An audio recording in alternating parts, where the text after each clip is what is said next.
The name Martin Luther King Jr. is etched into the bedrock of American identity. It conjures images of peace, of a dream, of triumph against insurmountable odds. He is celebrated as the moral voice who held a nation accountable to its highest ideals, a figure beyond reproach, a symbol of hope. His birthday, a national holiday, his words, a mantra for justice, his image, a beacon of righteous struggle. But what if that radiant image, so carefully cultivated in our collective memory, conceals a far darker, more treacherous truth? What if the story of Dr. King is not simply a narrative of peaceful victory, but the harrowing account of a man who spent the last 5 years of his life in a brutal, psychological war against his own government? We are unraveling the conundrum. We delve beyond the sanitized speeches and the iconic photographs to confront the uncomfortable reality that this American prophet was systematically targeted, smeared, and, in the estimation of his own family, ultimately eliminated by forces that saw his influence as an existential threat.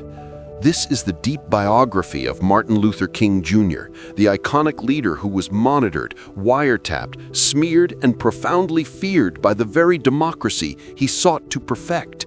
It's a story not just of public triumphs, but of private torment, of a government's unprecedented campaign to destroy a private citizen, and the lingering, chilling questions that continue to shroud his final, fateful moments. Prepare to confront the shadows behind the legend and to ask, how could the Nobel Peace Prize laureate be simultaneously branded by the FBI as the most dangerous Negro in the future of this nation? And why, when he was gunned down in 1968, did his own family, decades later, conclude that his murder was the result of a conspiracy involving U.S. government agencies? This is the private war of Martin Luther King Jr. To understand why Martin Luther King Jr. became the ultimate target of federal hostility, we must first truly grasp the profound, almost tectonic shift he initiated in American society. His journey began not in the grand halls of power, but in the segregated churches of the American South, forged in the crucible of injustice. Born Michael King Jr. in 1929, he later adopted the name Martin in honor of the Protestant Reformation leader. His roots were deep in the Black Baptist Church of Atlanta, Georgia, a cornerstone institution for African American life and resistance. His father, Martin Luther King Sr., was a powerful and respected minister and a formidable civil rights leader in his own right, having already led voting rights marches in the 1930s. This was not a man born into passivity. King Jr. inherited a legacy of activism. Yet, beyond the pulpit, young Martin was a brilliant, if initially reluctant, scholar. He was a prodigious student, bypassing grades to enter Morehouse College at just 15. His path then led to Crozer Theological Seminary, where he grappled with philosophy and theology, immersing himself in the writings of Henry David Thoreau and the ethical frameworks of Mahatma Gandhi's nonviolent resistance. This intellectual engagement would later become the bedrock of his activism, but at this stage it was still theoretical. He continued his academic journey at Boston University, earning his Ph.D. in systematic theology in 1955. It was during this period that he met and married Coretta Scott, a talented musician and activist who would become his steadfast partner and later a powerful voice in her own right. The Kings eventually settled in Montgomery, Alabama, where Martin accepted the pastorship of the Dexter Avenue Baptist Church. This was meant to be a quiet, academic pastorate, a stepping stone perhaps to a university career. Fate, however, had other plans. The early warning, the spark that ignited a nation. The true trajectory of King's career and simultaneously his life as a federal target began on December 1, 1955, with the arrest of Rosa Parks for refusing to give up her seat on a segregated bus. This was not an isolated incident, it was the spark that ignited a deep well of communal grievance. The Montgomery community, led by figures like E.D. Nixon, recognized the need for decisive action. When the Montgomery Improvement Association, MIA, was formed to organize a citywide bus boycott. The 26-year-old, articulate, and relatively unknown Dr. Martin Luther King Jr. was thrust into the leadership role. His eloquence, his youth, and his apparent distance from the city's entrenched political factions made him an ideal, albeit reluctant, choice. From that moment, King's life ceased to be his own. The Montgomery Bus Boycott lasted 381 days, a testament to the extraordinary courage and solidarity of the Black community. It was a crucible for King, testing his philosophy of nonviolence against the broody realities of Jim Crow. He endured death threats, his home was bombed, and he was arrested. Yet he emerged not just as a local leader, but as a national figure, a powerful voice for justice. The boycott's success, culminating in the Supreme Court's ruling against segregated buses, was a profound victory and a template for future civil rights campaigns. But this visibility, this power to mobilize, instantly placed him under a microscope, not just from white supremacists, but from within the corridors of federal power. The FBI began monitoring King as early as December 1955, coinciding directly with the Montgomery Bus Boycott. Initially, this surveillance was ostensibly part of the FBI's General Racial Matters program, ostensibly to address civil rights violations. However, the agency's focus quickly narrowed, driven by the deeply ingrained anti-communist paranoia of its long-serving director, J. Edgar Hoover. Hoover, a man who had built the FBI into a formidable and largely autonomous institution, viewed any mass movement, particularly one led by Black Americans, with profound suspicion. He was convinced that such movements could only be genuine if they were instigated or manipulated by external, subversive forces, primarily communism. The idea that a Black leader could organically galvanize such widespread and effective protest was, to Hoover's mindset, unthinkable, or worse, proof of insidious manipulation. The unseen hand of suspicion, King's early associations. The pretext for escalating King's surveillance came through his association with Stanley Levison. Levison was a white New York lawyer and a sophisticated strategic advisor who became indispensable to King and the SCLC. Levison was also a former, or at least alleged former, member of the American Communist Party. This was the opening Hoover needed. While King consistently denied being a communist or being directed by the party, and historical evidence overwhelmingly supports that he was not, Hoover used Levison's past as justification to expand the FBI's scrutiny far beyond mere observation. For Hoover, Levison was the definitive link, the ideological puppeteer behind King's growing influence. It didn't matter that King's philosophy was rooted in Christian theology and Gandhian principles, antithetical to atheistic communism. The mere association provided the political cover for the FBI's growing obsession. The period from 1957, when King founded the Southern Christian Leadership Conference, SCLC, to 1963, saw King's stature continue its meteoric rise. He traveled tirelessly, preached passionately, and orchestrated pivotal campaigns in places like Albany, Georgia, and Birmingham, Alabama. Each confrontation, each act of nonviolent resistance met with brutal state-sanctioned violence was meticulously captured by the media, forcing the conscience of the nation and the hand of the federal government. King's strategy was genius: use moral authority to force federal intervention. The images of children being attacked by police dogs and fire hoses in Birmingham, Alabama in 1963, for instance, were instrumental in galvanizing public opinion and pushing President John F. Kennedy to propose comprehensive civil rights legislation.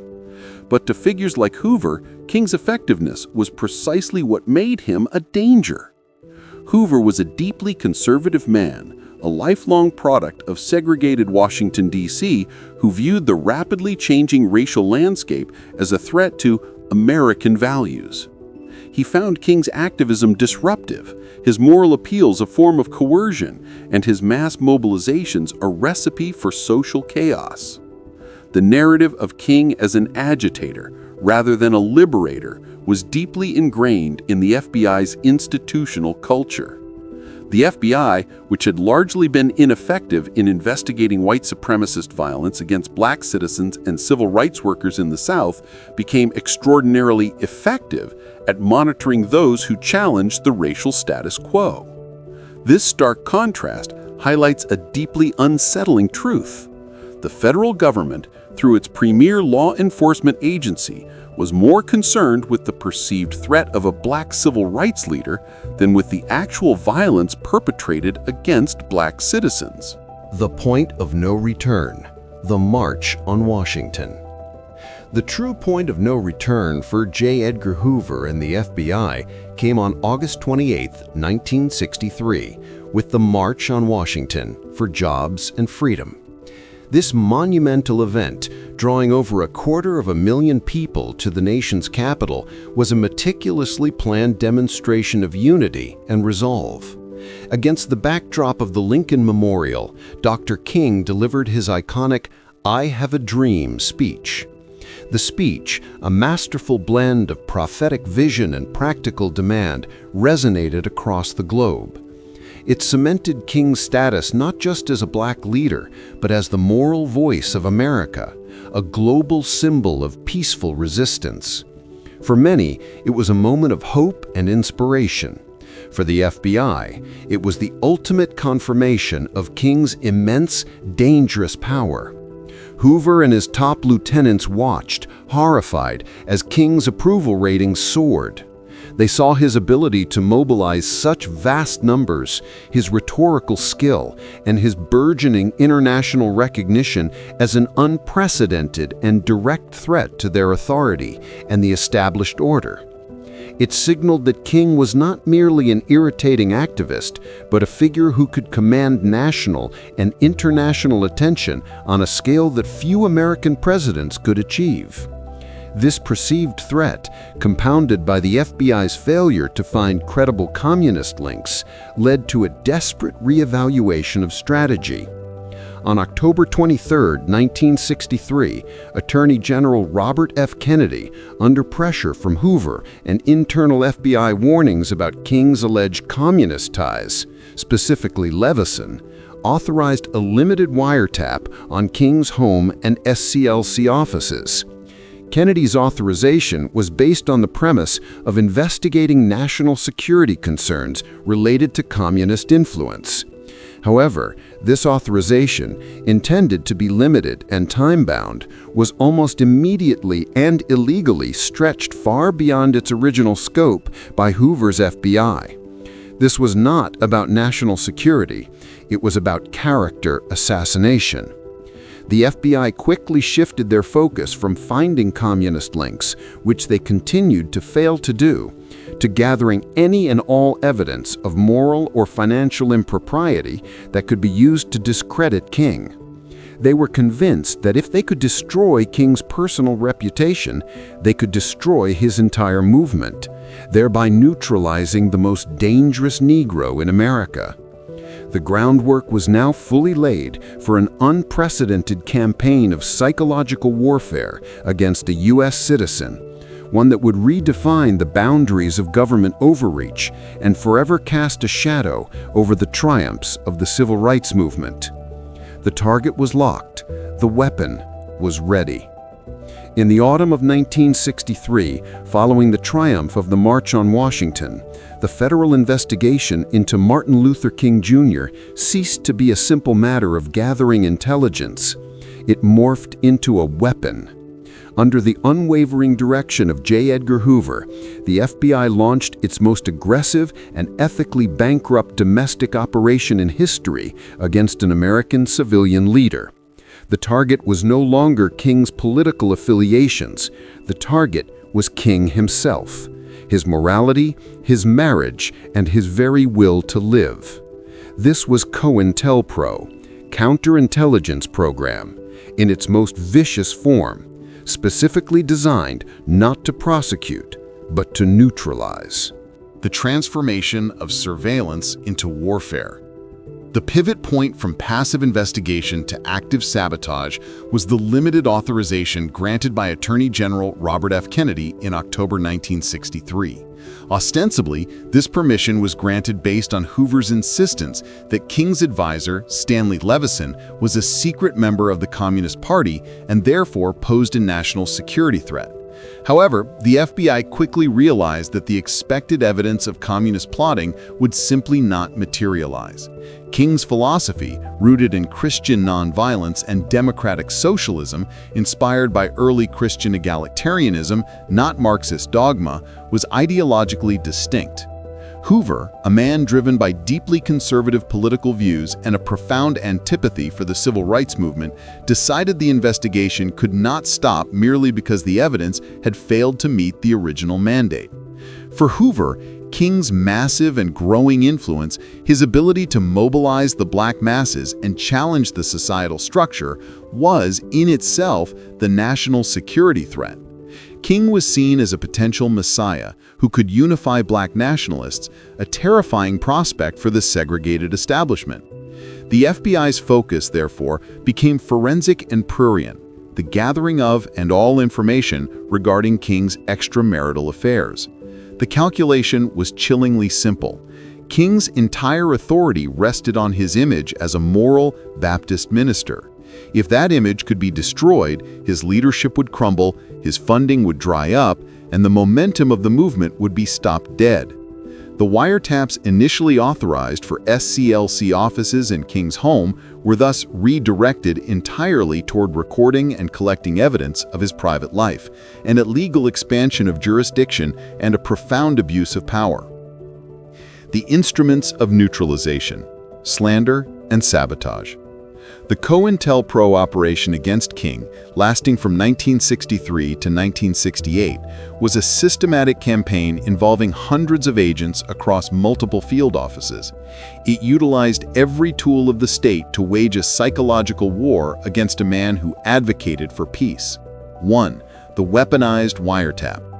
The wiretaps, originally justified by a strained link to communism, became the primary source of the FBI's ammunition. Agents meticulously transcribed hours of King's private conversations and personal indiscretions, compiling a dossier intended not for a grand jury, but for the press, the government, and King's inner circle. This massive effort, far removed from standard criminal investigation, highlights the depth of the institutional commitment to King's destruction. 2. The smear campaign and disinformation. The FBI actively sought to disseminate the derogatory information they had gathered. This was a classic COINTELPRO tactic, using official authority to fuel unofficial rumor and slander. Political leaks. Agents systematically leaked information to high-profile reporters, hoping they would publish the salacious details and permanently tarnish King's reputation. Targeting allies and funding. The FBI targeted King's financial pipeline, attempting to sow discord among SCLC staff and pressure foundations and church groups to withdraw crucial funding. The ineffectual FBI. The animosity was compounded by King's own public criticism. In April 1964, King called the FBI completely ineffectual in resolving the continued mayhem and brutality inflicted upon the Negro in the Deep South. This public statement was viewed by Hoover as an unforgivable personal insult, further fueling the retaliatory nature of the surveillance. 3. The anonymous letter: psychological terror. The psychological warfare reached its terrifying zenith in November 1964, just weeks before King was due to receive the Nobel Peace Prize. An anonymous package was mailed to King containing recordings of his private life compiled from the wiretaps, accompanied by a letter. This was no ordinary blackmail. The letter, later confirmed to have been written by an FBI agent and likely approved by a high-ranking official, was a visceral personal assault. It attacked King's character, labeled him a fraud, a filthy, abnormal animal, and ended with the thinly veiled instruction that King should commit suicide before the tapes were released to the public and his entire life was exposed. King, There is only one thing left for you to do. You know what it is. You are done. There is but one way out for you. You better take it before your filthy, abnormal, fraudulent self is bared to the nation. This single document reveals the full, terrifying scope of the government's attack, the use of federal power to drive a citizen to self-destruction. The letter and the tapes were intended to ruin King's acceptance of the Nobel Peace Prize, a global platform that Hoover and the FBI desperately wanted to deny him. Coretta Scott King later confirmed that the family interpreted the letter as a direct threat urging suicide. The psychological toll and the turning tide. The psychological stress of living under constant surveillance, of knowing that the resources of the U.S. government were deployed not to protect him, but to destroy him, took a catastrophic toll on King. He was perpetually exhausted, suspicious of his own staff, and burdened by the knowledge that his personal flaws were now weapons in the hands of his most formidable enemy. Erosion of trust. The continuous presence of wiretaps poisoned the atmosphere of the SCLC. How could King plan a march or a movement when every strategy session, every moment of vulnerability was being transcribed in J. Edgar Hoover's office? The weight of the world. This domestic war was waged while King was simultaneously fighting in Birmingham, Selma, and Chicago, battling white supremacy and lobbying a reluctant Congress. The internal attack diverted his energy, resources, and trust away from the essential fight for civil rights. Despite the relentless campaign, the FBI ultimately failed in its primary objective. King never abandoned his post. He accepted the Nobel Prize. His moral authority remained internationally recognized, and he continued to lead the civil rights movement until his death. However, by the late 1960s, the battle-weary leader was increasingly isolated, a fact the FBI had successfully engineered by eroding his support and trust within the political establishment. By 1967, King began to articulate a more radical vision for America, shifting his focus from legal rights to economic transformation, a move that would provoke an even fiercer, more dangerous institutional response than segregated lunch counters ever did. The passage of the Civil Rights Act in 1964 and the Voting Rights Act in 1965 secured Martin Luther King Jr.'s place in history as the victorious architect of legal equality. For most of America, the civil rights movement had achieved its goals. The conflict was over. But for King, the victory tasted hollow. He realized that holding a piece of paper granting the right to vote or to sit at an integrated lunch counter meant little if one lacked the economic means to buy a hamburger or the political power to secure a decent job. This recognition marked a definitive, radical pivot in his career, moving him away from fighting the overt symptoms of Jim Crow and toward attacking the systemic, structural diseases of American life: militarism, poverty, and capitalism. This shift would not only alienate his powerful white liberal allies, but would also provoke a far more intense and dangerous institutional response than segregated lunch counters ever did. The Great Divide, beyond Vietnam and the moral indictment. King's radicalization was solidified by the escalating war in Southeast Asia. For years, he had been privately agonizing over the war's moral implications, viewing the violence abroad as inseparable from the violence against the poor at home. He provided leadership for this struggle, fusing the issues of economic injustice, American militarism, and the struggles of oppressed peoples across the globe. His silence, he felt, was a betrayal. On April 4, 1967, exactly 1 year before his death, King delivered the pivotal Beyond Vietnam, a time-to-break silence speech at Riverside Church in New York City. This was not a subtle political critique. It was a powerful, comprehensive indictment of U.S. foreign policy and imperialism. The triple evils. King argued that America suffered from interlocking evils: systemic racism, poverty, and militarism. He declared that the war in Vietnam was diverting essential funds and attention away from the war on poverty, effectively cannibalizing domestic social programs. The purveyor of violence. Most controversially, King labeled his own government the greatest purveyor of violence in the world today, detailing how the U.S. supported brutal dictatorships globally in the name of anti-communism. The loss of allies. The backlash was immediate and severe. Mainstream media, including the New York Times and the Washington Post, condemned him savagely, calling the speech a blunder and irresponsible. President Lyndon B. Johnson, a key ally who had secured the major civil rights laws, felt personally betrayed by King's opposition to his foreign policy. King was accused of abandoning his civil rights focus and dabbling in areas where he had no expertise. For the FBI, King's public stand against Vietnam was interpreted as definitive proof that he has been influenced by communist advisors, justifying yet another step up in their covert operations against him. This shift from battling segregation in the South to challenging the entire military-industrial complex placed King in direct opposition to the core levers of American power, moving him onto much more dangerous ground. The birth of economic resistance, the Poor People's Campaign. King's pivot to economic issues was encapsulated in his final grand project, the Poor People's Campaign, PPC, launched in late 1967 and planned for the spring of 1968. This campaign was born out of a profound and radical critique of U.S. capitalism and its failure to address structural poverty. The core demand: King distilled the complex problem into a simple, undeniable truth. What does it profit a man to be able to eat at an integrated lunch counter if he doesn't have enough money to buy a hamburger? The ultimate goal was not just charity, but an economic bill of rights, guaranteeing full employment, a guaranteed annual income, and decent housing. A fusion movement. The PPC was designed to be a multiracial effort. It aimed to unite African Americans with Native Americans, Mexican Americans, Puerto Ricans, and poor Appalachian whites. King correctly understood that poverty transcended race, and he sought to build a populist coalition that was unprecedented in scale and ambition.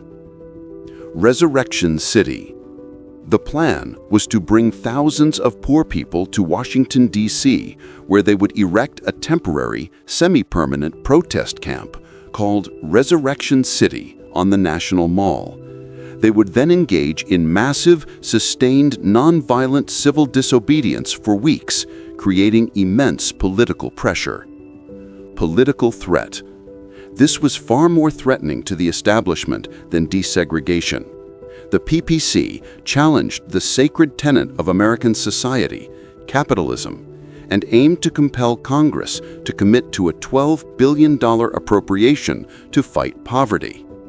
King's call for a radical redistribution of economic and political power was viewed by many, including the FBI and conservative political forces, as dangerously close to socialism or revolution. The final days. Memphis and the prophetic end. The logistics and internal divisions surrounding the PPC placed immense stress on King and the SCLC. Many SCLC leaders viewed the campaign as too ambitious and the goals too amorphous. It was while planning this monumental campaign that King was drawn to Memphis, Tennessee, to support the striking African-American sanitation workers. The sanitation strike. King saw the Memphis strike as a perfect microcosm of the PPC's goals, linking the fight for basic labor dignity and economic survival directly to the wider struggle for human rights. He led a march on March 28, 1968, which tragically turned violent after outside agitators joined, leading to looting and chaos. King, devastated by the failure of nonviolence, was rushed from the scene. The return and the prophecy. Despite security warnings and the emotional blow of the violence, King felt compelled to return to Memphis, determined to prove that nonviolence could work. On April 3, 1968, at the Mason Temple, he delivered his final prophetic address, "I've been to the mountaintop." In it, he chillingly alluded to his own mortality. Like anybody, I would like to live a long life, but I'm not concerned about that now. The next day, April 4th, 1968, Dr. Martin Luther King Jr. was assassinated. The conundrum confirmed the government's role in the aftermath. The immediate aftermath was defined by riots in over 110 U.S. cities and the swift, intense manhunt for James Earl Ray, an escaped convict. While the FBI investigation concluded Ray was the lone, racially motivated killer, the pervasive shadow of COINTELPRO immediately fueled suspicion. The lingering questions. The circumstances of Ray's arrest, his recanted confession, and the existence of a mystery handler named Raul all contributed to an enduring belief in conspiracy. The FBI's own history of intense, illegal harassment of King, which included efforts to neutralize him right up until his death, made institutional involvement seem plausible to millions. The family's verdict. In a 1999 civil suit, the King family, represented by William Pepper, presented evidence alleging a wider plot. The Memphis jury concluded that King was assassinated as a result of a conspiracy involving Lloyd Jowers, owner of the tavern near the assassination site, and other unknown conspirators, including unspecified governmental agencies. Coretta Scott King stated that the verdict was validation that Ray was merely a scapegoat in a major, high-level conspiracy. Although the U.S. Justice Department later disputed the civil court findings, the King family's own unwavering belief that their government was complicit remains the ultimate conundrum. The life of Martin Luther King Jr. is thus far more than the story of triumph over segregation. It is the story of a moral icon who, in seeking to fulfill America's promise, was subjected to a 4-year war by the state and died fighting his most radical battle against entrenched economic power. His legacy is not just the dream he spoke of, but the brutal, relentless fight he endured to protect it.